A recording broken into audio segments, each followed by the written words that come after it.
Andrew, good to see you. How's things?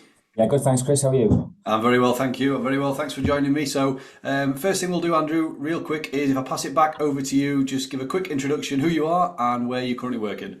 Yep. So my name is Andrew Hulton. I'm a senior lecturer in sport and exercise science at the University of Surrey. Within my role, I focus on some physiology modules, nutrition, and obviously performance analysis. Perfect. So a bit of everything there in terms of not just analysis. So in terms of the analysis section, then is that a module that the students have to do? Is it one that they elect to do if they decide to? How does that kind of work at your uni? Yeah, so it's an optional module.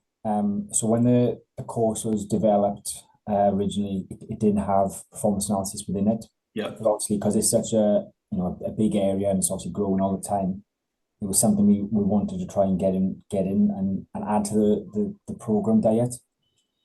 So it's been running now for about 4 years, and it's sort of remained quite popular within the program overall. So Yeah. it fits within the second year. Yeah, no, I remember actually when we first met and first started talking that you mentioned that it wasn't originally in there, and I think that's something that we're definitely seeing. It is becoming a lot more popular with different unis, whether it be that they're adding it into a module if they didn't have it before, or there's even now courses specifically for performance analysis because we're seeing lots more jobs that are actually available for students to do in that Yeah. position. So are you seeing then from the students in terms of the ones that elect to do that in, let's say, year two? Are you seeing what's the interest like from the students in analysis? Is it something that they're seeing as a career path that they would like to do? Yeah. Are you seeing much change over the years as well with that? Yeah, it's always been quite popular. And even before we had students asking about it and wanting to sort of go on to do placements within performance analysis in sport.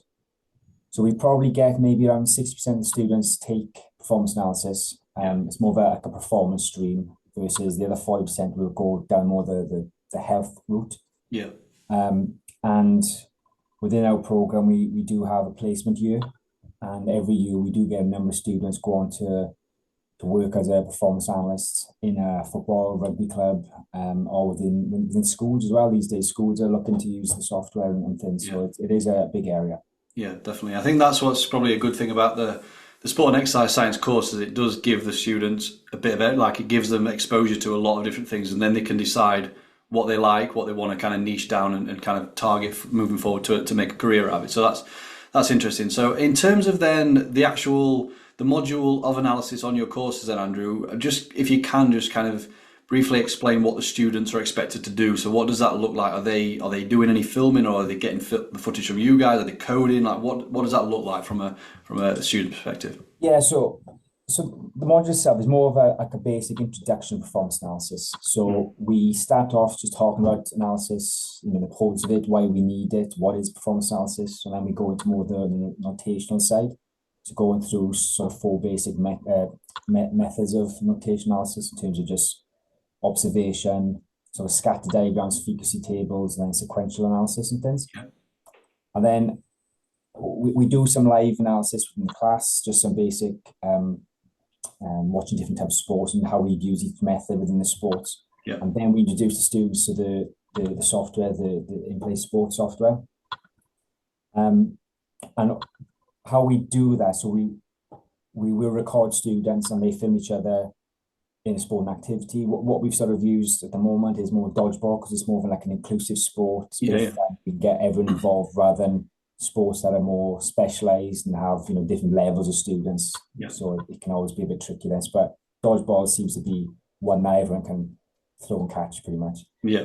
So then we'll film that, and then we'll use that footage then in an IT suite where we'll use the in-play sports where we do the basic analysis then, and we talk about the KPIs and things. That sort of links into the lecture where we go through that.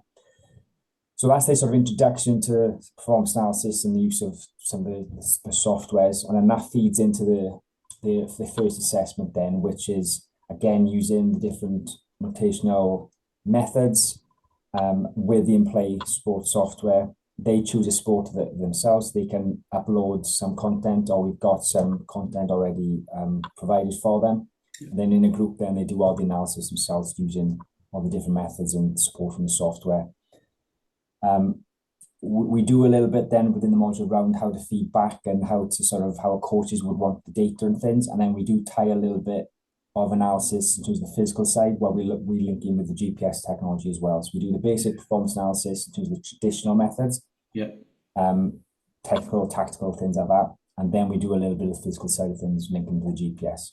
Yeah, cool. So yeah, I think one thing you mentioned there, which I did kind of want to kind of expand on a little bit, because you mentioned it's an introduction to analysis, and I think that's important because we have many different universities using it, and there's different kind of levels to these students. So the student might be totally new to analysis and never, this is literally their first time that they're going to code a game or break a game down, and I think that's what Imply Online is great for. Like, it's very easy to use for even a beginner, but then it does have the tools to be able to do slightly more advanced things as well if you want to then push on and do a little bit more. So that's really interesting, and I think that's I think it was probably how it's fitted in well with your students. So so you mentioned obviously they do the film playing dodgeball, they'll then use that, so they're using the tagging panels, I would presume, to code the game, to break the game down, and then they've obviously got access to, if they want to then export some clips for a presentation, they can pop them into playlists, they can do all of that.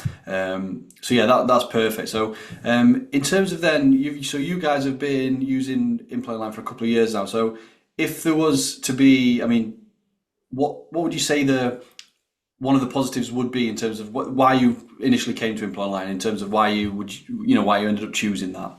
Yeah, I suppose one of the big pluses for us is the cloud-based nature of it. So we can show the students how to use it in a more of a structured setting within like an IT suite where we can go and work through it together. But then the students have the opportunity then to have their own license to work at home in their own speed. Yeah. And I think that's a massive strength, and that's the way everyone works really, is in their own time, in their own environment.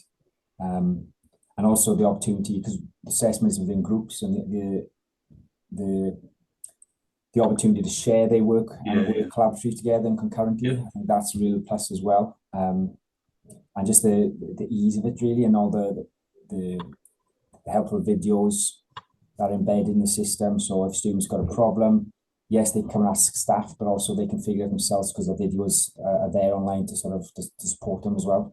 Yeah, definitely. That was great to hear. I think because the collaboration thing, in terms of, that's kind of what I remember when I was at uni, we would work in, whether it be in a pair, in a small group, and the ability to, so I'm working with you, let's say, Andrew, you could be at home, I could be at home, and we can both be working on the same game. We can both analyze that together. We can both send messages. So yeah, it's definitely a plus with the whole kind of collaboration side of things. So what we'll kind of end on here, Andrew, I'd like to kind of ask everyone here. So there's obviously other videos on this channel with other people like yourself, lecturers and academics. So you have exposure to a lot of these students. So in terms of advice for students, and this doesn't have to be advice for students to become an analyst, just in terms of advice for students overall, or if, general sports career, if that's something they would like to do, what would you say to those kind of people?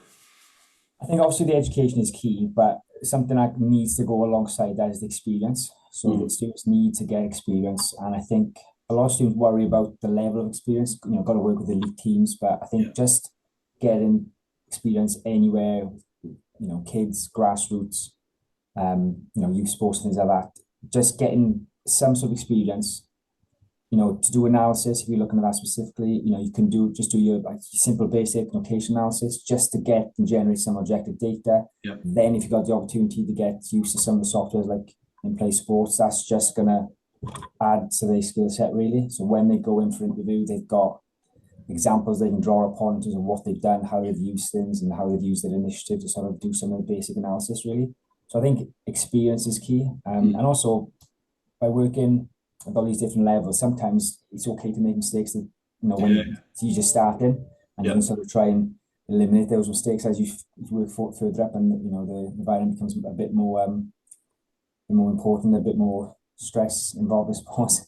So it's just getting experience to support the theory, I suppose. That's the key message, I would say. Yeah, definitely. I mean, I can't remember who it was that said it. There was another video done with another lecturer, and it said exactly the same in terms of, yes, the experience, but kind of, it doesn't have to be with an elite team. I think like some students do turn their nose up at, I don't want to work with that Sunday league team or that third uni team. It's not worth my time, but it definitely is, because you can learn a lot from those teams that you can apply to the elite teams eventually. So yeah, definitely. And often you often get more responsibility with a smaller team as well, so you can you're in the thick of it a little bit more. So yeah, definitely a Yeah. good answer. And I think sometimes Wes, it's not doesn't have to be in the area specifically where you want to end up. Sometimes if you want to be Mm. an analyst, but even if you're just doing the warm up, for instance, it just gets you familiar with communication skills, Yeah. organization, all these different transferable skills as well that will support any sort of facet of employment within sport, really. Yeah, 100%. 100%. Andrew, thanks very much for your time. Appreciate that. Good to catch up, and I'm sure we will catch up again soon.